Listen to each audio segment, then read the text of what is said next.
राधे राधे। इस बार रथ सप्तमी पर्व 25 जनवरी दिन रविवार को मनाया जा रहा है।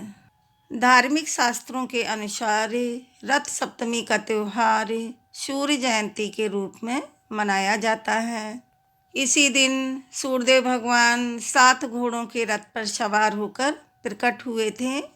इसीलिए इस सप्तमी तिथि को रथ सप्तमी तिथि के नाम से भी जाना जाता है। पुराणों में सूर्यदेव भगवान को आरोग्यदायक कहा गया है तथा सूर्य की उपासना से रोग मुक्ति का मार्ग भी बताया गया है। इस व्रत को करने से शरीर की कमजोरी, हड्डियों की कमजोरी, जोड़ों का दर्द आदि रोगों से मुक्ति मिलती है।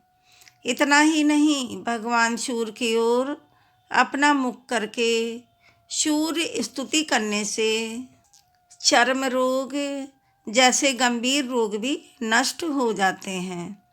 धार्मिक ग्रंथों के अनुसार यदि विधि विधान से यह व्रत किया जाए तो संपूर्ण माघ मास के स्नान का पुण्य भी मिलता है।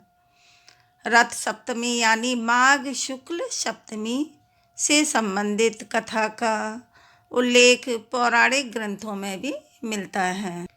रथ सप्तमी व्रत की कथा कहेंगे, आप लोग भी सुनिएगा। रथ सप्तमी को अचला सप्तमी भी कहा जाता है। भगवान श्री कृष्ण के पुत्र सांब को अपने शारीरिक बल पर बहुत अभिमान हो गया था। एक बार दुर्वासा ऋषि भगवान श्री कृष्ण जी से मिलने आए। वे बहुत अधिक दिनों तक तप करके आए थे और इस कारण उनका शरीर बहुत दुर्बल हो गया था। सांब उनकी दुर्बलता को देखकर जोर जोर से हंसने लगा और अपने अभिमान के चलते उनका अपमान कर दिया। तब दुर्वासा ऋषि अत्यंत क्रोधित हो गए और सांब को धृष्टता को देखकर उसे कुष्ठ होने का श्राप दे दिया। सांब की यह स्थिति देखकर श्री कृष्ण ने उसे भगवान सूर्यदेव की उपासना करने को कहा। भगवान श्री कृष्ण ने उसे भगवान सूर्यदेव की उपासना करने को कहा।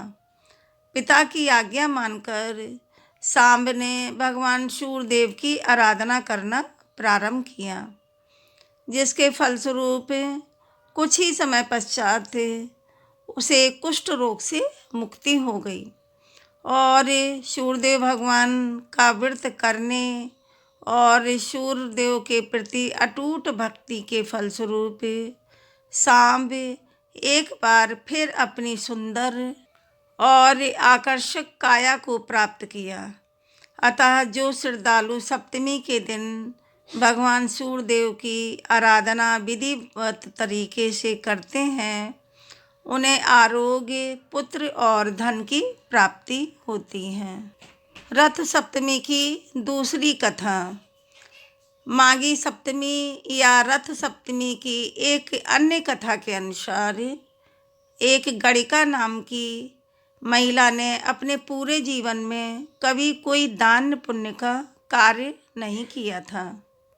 जब उस महिला का अंतकाल आया तो वह वशिष्ठ मुनि के पास गई। महिला ने मुनि से कहा कि मैंने कभी भी कोई दान पुण्य नहीं किया है, तो मुझे मुक्ति कैसे मिलेगी। तब मुनि ने कहा कि माघ मास की शुक्ल पक्ष की सप्तमी को अचला सप्तमी है। इस दिन किसी अन्य दिन की अपेक्षा किया गया दान पुण्य का 1000 गुना प्राप्त होता है। इस दिन पवित्र नदी में स्नान करके भगवान सूर्यदेव भगवान को जल अर्पित करें और दीपदान करें तथा दिन में एक बार बिना नमक के भोजन करें। ऐसा करने से महान पुण्य की प्राप्ति होती है। गणिका ने वशिष्ठ मुनि द्वारा बताई गई हर बात का सप्तमी के दिन व्रत और विधि पूर्वक कार्य किया। कुछ दिन बाद गणिका ने शरीर त्याग दिया और उसे स्वर्ग के राजा इंद्र की अप्सराओं का प्रधान बनने का सौभाग्य प्राप्त हुआ। बोलो सूर्यदेव भगवान की जय। वीडियो को लाइक शेयर सब्सक्राइब करें। धन्यवाद।